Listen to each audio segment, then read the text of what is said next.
like explain to everyone that watches why you do it. Because it's not that I teach everybody, it's not that I teach you guys not to ever shoot 4K, but I'm kind of an advocate that it doesn't matter at all. Whatever happened in those days where no one cared about 4K? Welcome, Magnus here. If you're new to my channel, definitely consider subscribing. I talk about cameras, new cameras, exciting cameras, and also tips and tricks for video on DSLR and mirrorless. So definitely consider subscribing and hit that like button, comment. You guys have been great lately. And welcome new subscribers. It's exciting to have you here. Now today we're going to talk about the overheating differences between the R5 and the A7S III. This is kind of my own way of helping you guys make a decision on whether you're going to purchase the R5 or the A7S III, in particular for video. Now, if you're thinking about, okay, I want to do one thing or the other, if you're going to do photos, I definitely recommend the R5. If you're going to do mostly video, I kind of lean towards the A7S III, and if hybrid, I'd still lean towards the R5. However, that's up to you, and your needs could depend on whatever you're doing. I needed a hybrid, so I'm going with the R5, which my order's still not here yet, and that's a darn shame. So anyway, so here's what I picked up, especially from different sources on the internet, particularly Dan behind me, what you see in his videos. He did a really good job of breaking down the overheating, but also other channels that have also mentioned that they've done overheating tests on the A7S III. Here's what I gather based off of all that stuff. So the R5 was built with weather sealing, and the weather sealing purpose is, since it's mostly a photography camera and it's with photography first in mind, they felt that, okay, let's not overdo it with the heat dissipation. We want to do it for the weather sealing. We want to build this body so that it could withstand getting wet, for example, withstand different conditions for photography. Now, when you build a smaller mirrorless body like that, what's eventually going to happen is getting rid of a lot of heat due to heavy use is going to be difficult. That happens when you record in higher resolution or higher frame rate modes and higher quality modes. That's why you have those kind of stinkers in 4K HQ, you have 4K 60 and 4K 120 and 8K, all giving you different levels of time before your camera is saying, no, you're done overheating. So that's the mentality of the way those were built. But the other advantage is that it seems that the R5, from what I've seen, because I still don't have mine yet, as I mentioned before, it seems that when you build a camera like that, you're less susceptible to outside factors in your temperatures. So you will probably get similar results in any temperature on the R5 when it comes to overheating. Maybe slight adjustments, but for the most part, being in a hot sun will be the same as being in a regular 73-degree temperature room, and you know when it's going to overheat. And thankfully, we at least have some sort of indication as how much time we'll have before the camera's done, which is a good thing. A7S III, regular temperature 73 degrees, and I'm just throwing that as regular temperature, but who knows what we like to sit in. So A7S III, you put it in a 73-degree room or 76-degree room, whatever you like, and it will last you a long time. That camera was built to dissipate that heat. That camera was built for video-centric purposes, so video first and photography as a second thought. With that in mind, they knew, and Sony has had long time experience with overheating with their previous cameras. They knew that overheating is a big issue. They've addressed it in numerous versions of their body, and because these are the highest frame rates and quality that Sony has ever put in to their mirrorless lineup of A7 series cameras, they made sure to continue on that line of let's do whatever it takes to not overheat. But the problem still exists.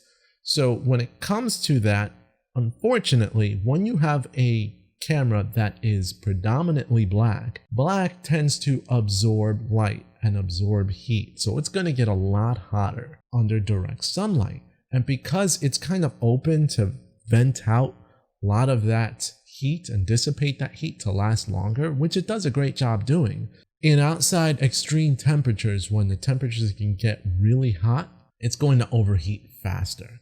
Because when it doesn't have that weather sealing and the internals are more susceptible to outside factors, it's going to overheat. And what happens under those conditions?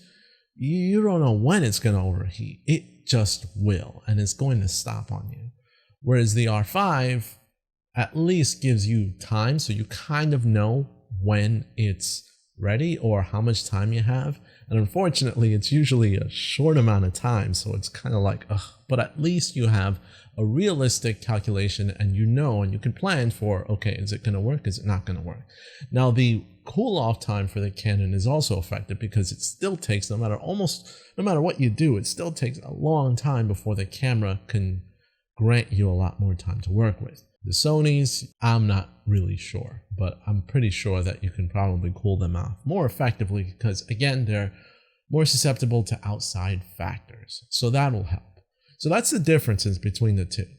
Sonys are more susceptible to outside, but they do a better job, at least under perfect conditions, of lasting longer. Whereas you don't have that option with the R5. It's just what you get is what you get, and you can't get upset. Let me know in the comments down below what you think your choice would be based off of how they overheat. Me personally, I still lean towards the R5 because, like I said, I need a hybrid camera, and these benefits are a plus, and I can record 4K. Granted, that 30-minute time limit still exists, which I think is ridiculous, but I can still record 4K without needing to worry about overheating. And sure, it does line skipping, but it's still better than what we've had in the past. I mean, this thing is the R5 itself is much better. I mean, coming from the 5D Mark IV, which had a 1.74 times crop in its 4K, and using an archaic MJPEG codec, which is like a really bad old 90s compression of codecs that doesn't give you as high quality as you can possibly get with that same bit rate on like H.264, which is a different codec, or H.265. So a large 500 megabits per second codec that doesn't compress very well, and you got a 1.74 times crop, and you need a fast card in the 5D. Yet I still bought it, and to this day it still does great for video. So this is just Canon again, giving you kind of what you want, but then cutting you off a little bit. I wanted to again thank all my new subscribers, and I wanted to kind of read off a lot of the comments that I've gotten recently on my past couple videos, because they're pretty interesting. Not all are positive, not all are negative, they're just interesting. So I'm gonna read off a couple and then kind of my thought process in responding and what I responded. This is unrehearsed. I'm just gonna pull it up right now to see what I have for like the latest comments and what I've responded. You live in a cold country and need to keep your room warm with a Canon R5 sensor? Haha! I didn't reply to that, but I'll hit the like button. That's actually pretty funny. This is Petruby. The lighting is not motivated. I can't trust him. And he sits on a high dark chair wearing a black shirt with no backlighting. I am not talking advices. I assume he meant taking advices from a floating head. And that got a few likes.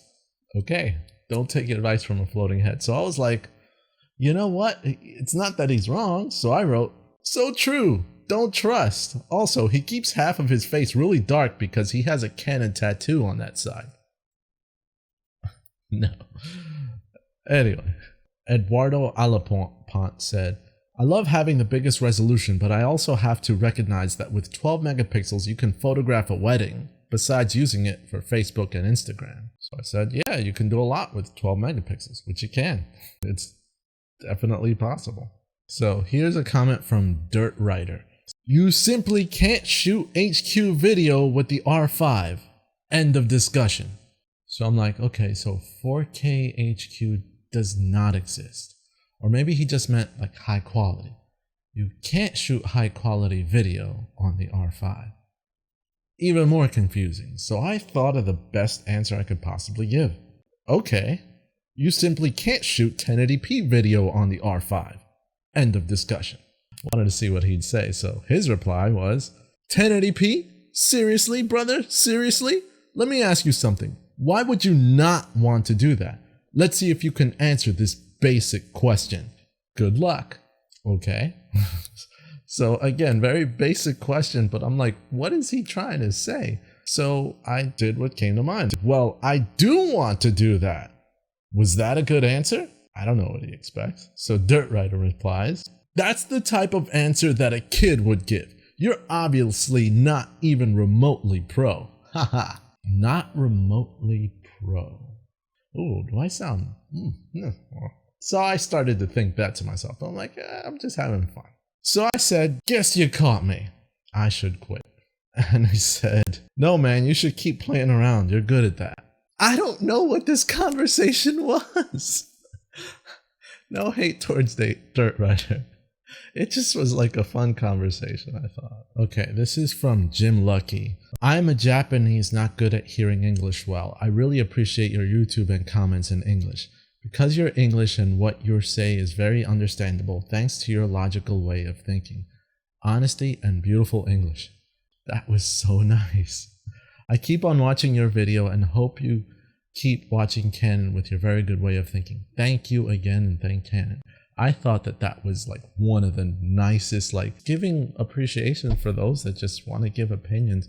It's pretty nice. And I welcome all opinions, like especially if you're angry or whatever, something I say, direct it towards me, not towards others. I can take it and I'll give you my honest response of what I think. Remember, I'm just giving you opinions, and even this comparison between these overheating cameras, I'm only speculating because I do not have either camera, and I will have the R5. Hopefully B&H can finally deliver. Anyway, that's all I got to say. Thank you. Definitely leave comments below. Thank you to the brand new subscribers. Holy cow, I'm like so happy. I finally reached over 2,000. Celebrating here with you guys. And if you haven't subscribed and you like my stuff, totally consider subscribing. Thank you as always, and you could make my day when you subscribe today. It's Magnus, and I'm out.